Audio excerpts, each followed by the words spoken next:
saudara, tadi Pak Luki bilang ini tahun yang ajaib, semakin banyak kegelapan, semakin banyak anugerah.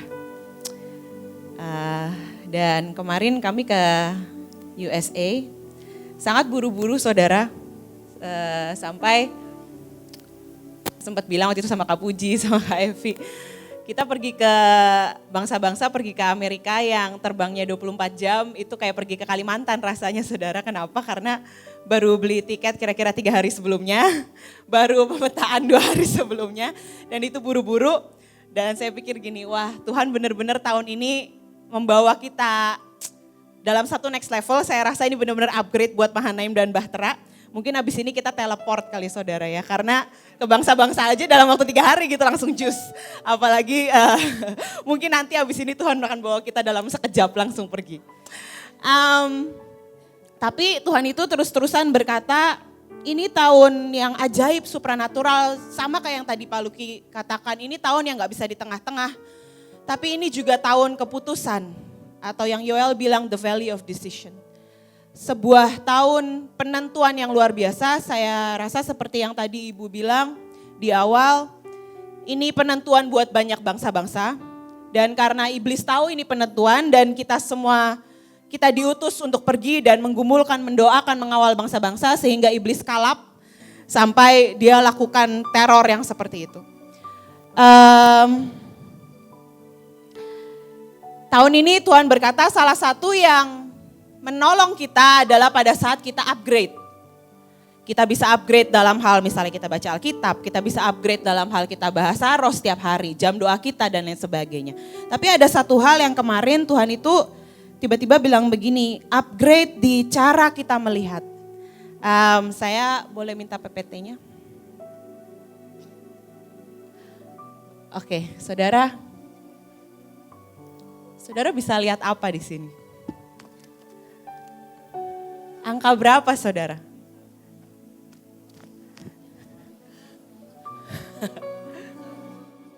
(571). Ada yang bisa lihat 571? Oke. Ada yang belum bisa lihat saudara? Ini rerumputan tapi ada angka di dalamnya.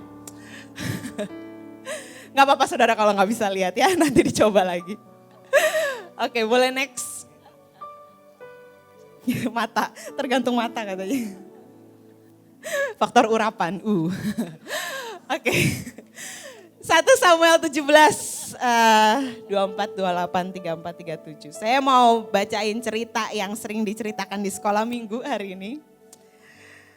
Cerita tentang Daud melawan Goliat. Saya pilih beberapa ayat aja ya saudara. 1 Samuel 17 ayat 24. Semua orang Israel melihat orang itu, larilah mereka, orang itu maksudnya Goliat, larilah mereka daripadanya dengan sangat ketakutan. Ketika Eliab, kakaknya yang tertua mendengar perkataan Daud kepada orang-orang itu, bangkitlah amarah Eliab kepada Daud sambil berkata, mengapa engkau datang? Dan pada siapakah kau tinggalkan kambing domba yang 2-3 ekor itu di padang gurun? Aku kenal sifat pemberanimu dan kejahatan hatimu. Engkau datang kemari dengan maksud melihat pertempuran. Next. Ayat 34, tetapi Daud berkata kepada Saul, hambamu ini biasa mengembalakan kambing domba ayahnya. Apabila datang singa atau beruang yang menerkam seekor domba dari kawanannya, maka aku mengejarnya, menghajarnya dan melepaskan domba itu dari mulutnya. Kemudian apabila ia berdiri menyerang aku, maka aku menangkap janggutnya lalu menghajarnya dan membunuhnya. Baik singa maupun beruang telah dihajar oleh hambamu ini. Dan orang Filistin yang tidak bersunat itu, ia akan sama seperti salah satu daripada binatang itu. Karena ia telah mencemooh barisan daripada Allah yang hidup. Pula kata Daud, Tuhan yang telah melepaskan aku dari cakar singa dan dari cakar beruang. Dia juga yang akan melepaskan aku dari tangan orang Filistin itu. Kata Saul kepada Daud, pergilah, Tuhan menyertai engkau.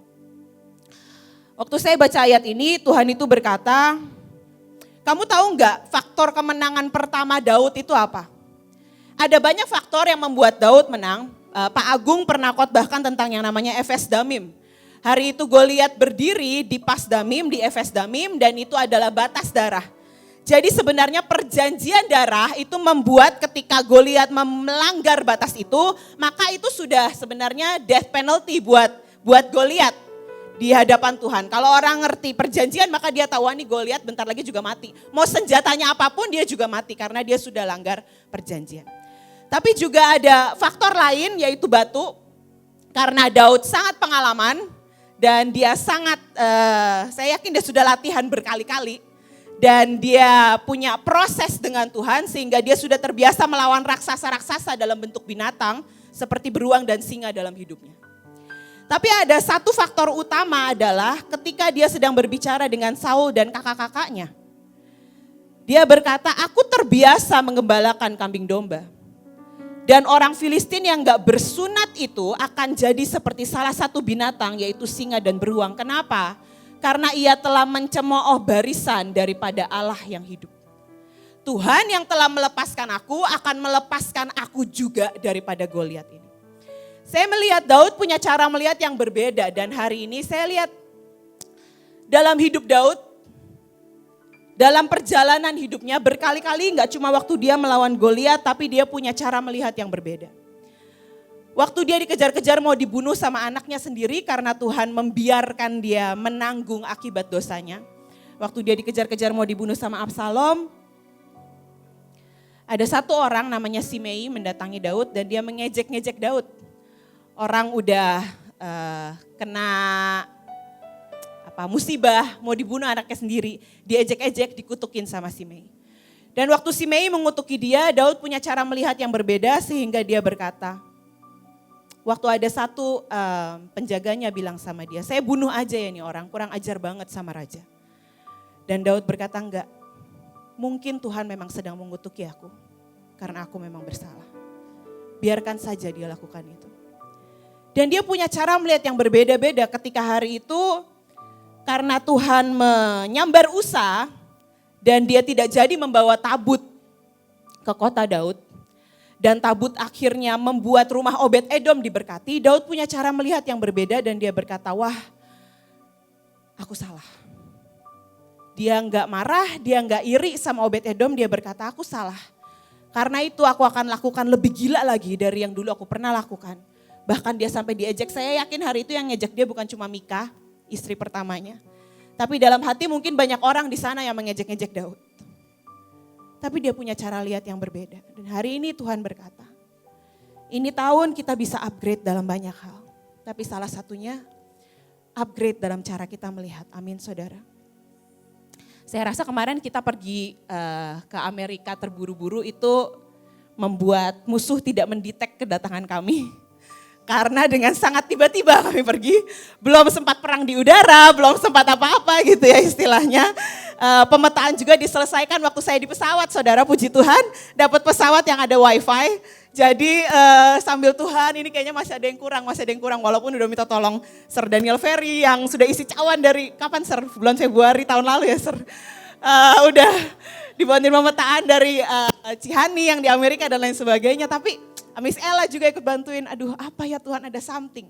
Sampai akhirnya kami menemukan bahwa salah satu spirit yang kami harus habisi hari itu adalah PAN saudara. PAN lawannya penyembahan waktu itu sampai minta Kaleo di atas gunung bangun jam 3 pagi untuk membantu kita perang.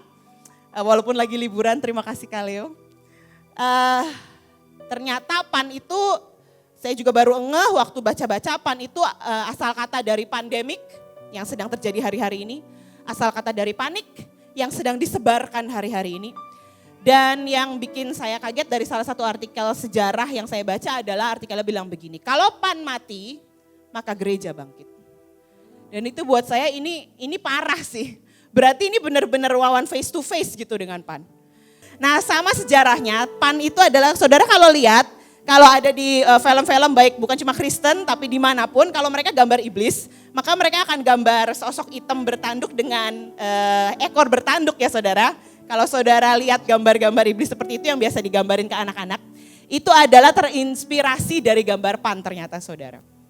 Dan itu yang disebarluaskan jadi selama ini yang orang anggap iblis itu adalah sosok dia. Dan kalau saudara pernah nonton Narnia maka dia adalah penjaga dari ratu kejahatan. Dia di situ dan hari itu kita benar-benar perang lawan dia dan saya lihat ini benar-benar apa ya saudara ya. Ini parah sih kalau yang tadi Pak Lucky bilang, hari-hari ini mungkin banyak pemimpin yang sampai nggak bisa bedain karena mungkin cara melihatnya sudah tertutup oleh selaput karena suara-suara. Saya lihat PAN waktu saya kami perang melawan PAN itu udah dingin banget saudara. Salju kalau turun dari mobil itu saljunya udah segini waktu kita turun. Hai Miel. Miel mengaminkan. Tapi hari itu ini benar-benar saudara, engkau harus perang face to face dengan spirit yang sepertinya tidak menyeramkan saudara. Karena PAN ini gak seperti spirit-spirit lain yang kalau saudara berapa kali matamu dibukakan dan engkau lihat spirit atau engkau lihat di film-film atau yang kau pernah lihat di mimpi, maka seringkali iblis itu walaupun wajahnya cantik, ganteng, begitu dia geram maka dia akan datang ke saudara dengan gini, mau apa kamu kesini? Tapi PAN itu gak begitu saudara dalam nama Yesus. Habis tutup mata iblis, telinga iblis. Dia itu waktu itu Tuhan bukakan mata dan telinga dan dia itu cuma gini. Persis seperti kalau saudara nonton Narnia, kalau saudara pernah nonton Narnia. Maka dia akan begini. Loh kenapa kamu kesini? Salahku apa? Aku tuh cuma disuruh.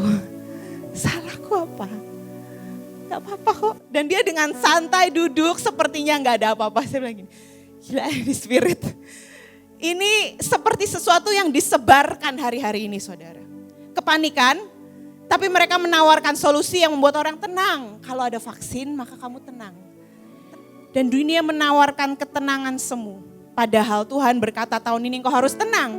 Tapi tenangnya beda dengan yang dunia tawarkan. Nah hari ini Tuhan berkata, yuk kita latihan sama-sama lagi saudara. Upgrade cara kita melihat. Upgrade caramu melihat kalau hari ini Tuhan berkata bagaimana kalau aku belum selesaikan masalah di keluargamu. Apakah engkau akan tetap melihat itu sebagai bentuk cintaku? Kalau aku membuat engkau berjuang sudah sekian lama atau pintu bangsa-bangsa belum dibuka. Atau aku berjuang dengan penyakitmu sekian lama. Apakah engkau masih bisa lihat itu sebagai bentuk cintaku? Ada satu film saudara, boleh minta tolong diputar filmnya. Ini film sederhana tentang seorang anak yang namanya Kennedy. Sebenarnya kalau secara kasat mata dia jauh lebih tidak beruntung dibanding teman-temannya karena dia gagap. Dan dia ini ikut satu kelompok keren di sekolah, itu kalau ikut cheerleader itu kelompok keren di SMA di Amerika. Tapi yuk kita lihat. Labs the 29th. I can't wait. Hey Kenners, are you gonna ask a boy to the girls' dance? You totally should. Do you have somebody to ask? Maybe. Okay, girls, we've got a lot to do today. Everybody on the floor. Listen up. Coach Here we mereka go. memanggil. Now, first, there's been some tardiness that's just not going to cut it. That's not what we're about. Jill? Well, actually, there's been a lot going on lately, and some of us have good reason. Well, maybe some of you need to tell us about it. Let's do this. We'll go around and each of you tell what's keeping you from your obligations. Go ahead, Megan. Well, my mom has been putting a lot of pressure on me lately to get good grades, so I've been taking extra classes. Sometimes it can be kind of hard around our house. My dad. My dad. Just look at me like, do you really know what you're talking about? And it just, I've been trying this new conditioner, and sometimes it really takes a long time to get the right results. Like rinse, lather, repeat. It's not always my fault because sometimes they don't do what they say they're going to do. And it's frustrating. Okay, Kennedy. What are your challenges? none. I don't think she understood the question. Kennedy, what are your challenges? None. I cheer. I love all you. None. Interesting. Can anyone tell me why Kennedy has no challenges? because she doesn't see him that way.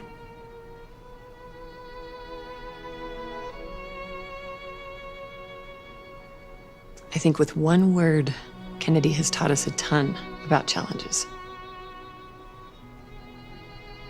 Anybody agree with me? What do you say we quit moaning and get to work? Oke, terima kasih. Boleh dimati. Filmnya sederhana, saudara. Tapi sekali lagi, ayo kita latihan sama-sama upgrade cara melihat, amin. Kennedy nggak lihat permasalahannya atau apa ya, itu masalah yang dia bawa setiap hari sejak dia kecil, sedangkan yang lain masalah rambutnya lah belum rapi, conditioner, masalah di keluarganya lah, itu cuma masalah mungkin sementara yang cuma berlangsung sebulan, 2 bulan, 1 tahun, 2 tahun, tapi Kennedy hadapi itu seumur hidupnya dan dia nggak lihat itu sebagai masalah. Hari ini kita lihat kondisi ini kita lihat sebagai masalah, atau cara lihat kita seperti kemarin khotbahnya, ini didikan.